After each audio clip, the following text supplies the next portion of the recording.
Hi, I'm Toby from Concrete Lab, and today I'm going to show you how to use our Etch Clean Solution and our Etch Clean Neutralizing Solution to take the top latence off the concrete once you've demolded it, and that will allow you to apply the sealer and it'll give you a lovely smooth finish. Right, okay, so let's work through the equipment that we need. First of all, you need PPE, and good PPE. We've got long gauntlets because I'm wearing short sleeves today.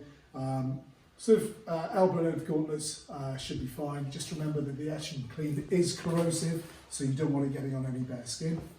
You definitely need goggles.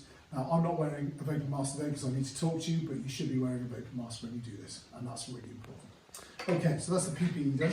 You're obviously going to need your Etch Clean solution. You're going to need your Etch Clean Neutralizing Solution. You're going to need a couple of clean cloths. Squirty bottle filled with water, useful to have another tub filled with clean water, and also a squeegee. So let's get started. So I'll clear everything off, and we're going to start with applying the Etch Clean solution. We're going to do that with a damp cloth, and then once we've done that, we will clean off with clean water, and then squeegee that off, and then apply the neutralizing solution. And then finally, we will clean off with clean water again. So, there we go. So this is already dampened, this cloth. So I'm just going to dampen the full surface off so that the Etch Clean can be applied more evenly, as opposed to just hitting the dry areas and soaking straight in. It won't do that if you've dampened it down. Now, when you apply it, you can see that it fizzes up straight away. And that's taking the very weak top layer of the concrete off. It's called a latence layer, or cement paste, as it's sometimes known. I'm just going to work this in as evenly as possible over the surface.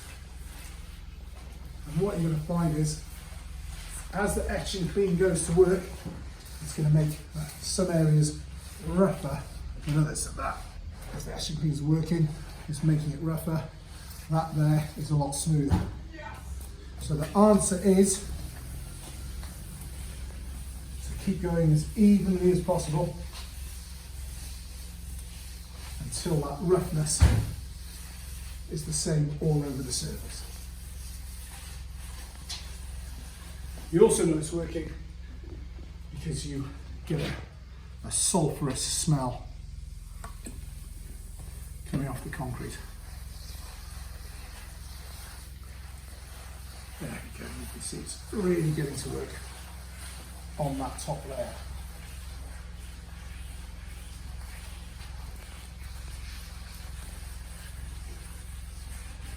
Just whilst you're at it, this is made with one of our premix kits.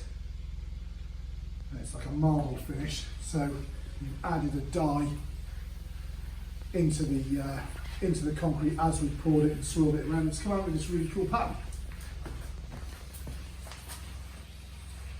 So as you can see, the Etch Clean is still fizzing.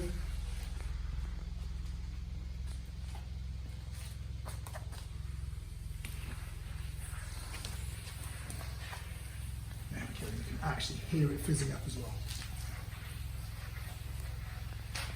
So everything's becoming a lot rougher now. I can feel the texture has changed quite a lot over the majority of the top. Generally, the process on a piece this size should take no more than about 5 minutes. I think we're getting quite close here.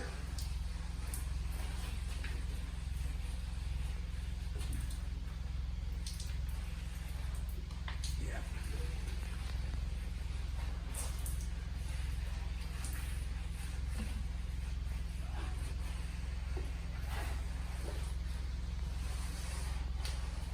Yeah, that's nice and rough. I think Almost ready. Let's just do a little bit more over here.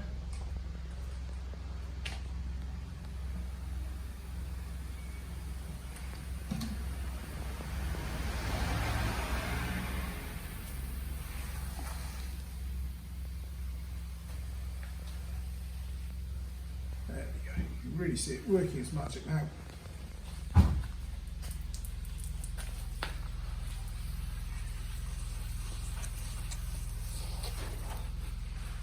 Cool.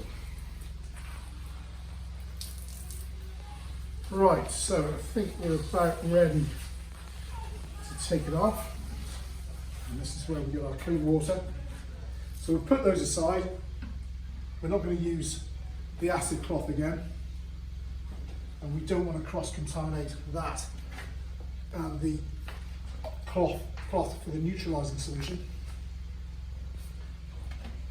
So, get our clean water. I'm going to douse it down.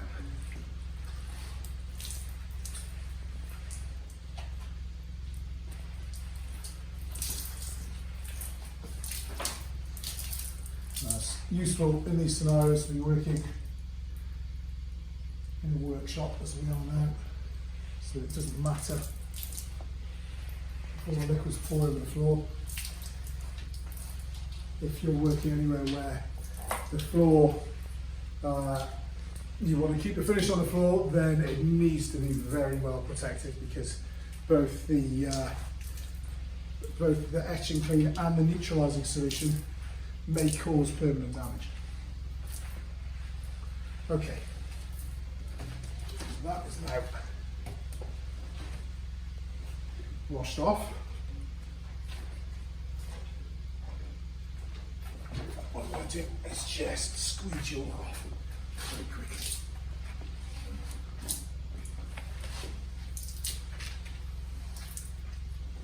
Okay, now ready to go with the neutralizing solution. So with your second cloth, very similar to the first part of the process, you pour that on.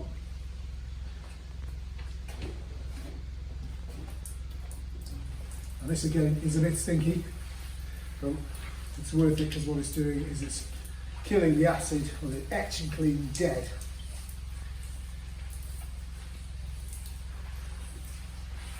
Stopping it in its tracks, because you don't want to leave it in any way active, because you're going to have stains and marks and rougher areas than others.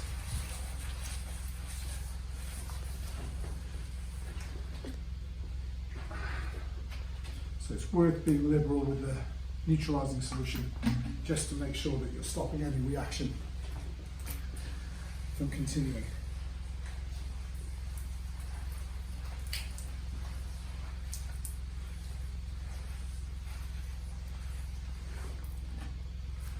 So the telltale sign, if the reaction was continuing, would be further fizzing. And once all the fizzing stopped, and you've added the neutralizing solution, then you should be fine. Okay, so now I'm going to squeegee that off again.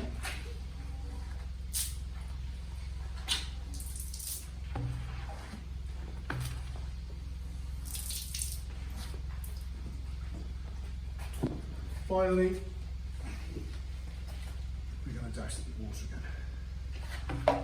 Clean the neutralizing solution off.